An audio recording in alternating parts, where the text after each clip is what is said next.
আজকে সোয়াবিনের তরকারি রান্না করব। প্রথমে দেখো তেল দিয়ে ভালো করে পেঁয়াজটা ভেজে নিলাম।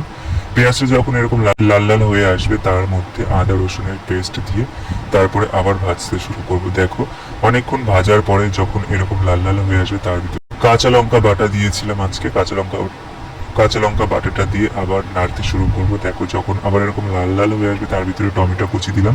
টমেটো কুচি দিয়ে আবার ভাজতে শুরু করলাম। মশলাটা ভালো করে কষিয়ে নেওয়ার পরে তারপরে দেখো যখন তেল ছেড়ে দেবে তারপরে আলু দিয়ে আরো ভালো করে কষিয়ে নেব। কষানো হয়ে গেলে আলুটা ভালো করে মশলা দিয়ে সোয়াবিনগুলো আগে থেকে আমি ভিজিয়ে রেখেছিলাম জলে, তারপরে সোয়াবিনগুলো দিয়ে দেব। সোয়াবিনগুলো দিয়ে দেওয়ার পর ভালো করে কষিয়ে নেব, অনেকক্ষণ ধরেই কষাবো। তারপরে জল দিয়ে দেবো।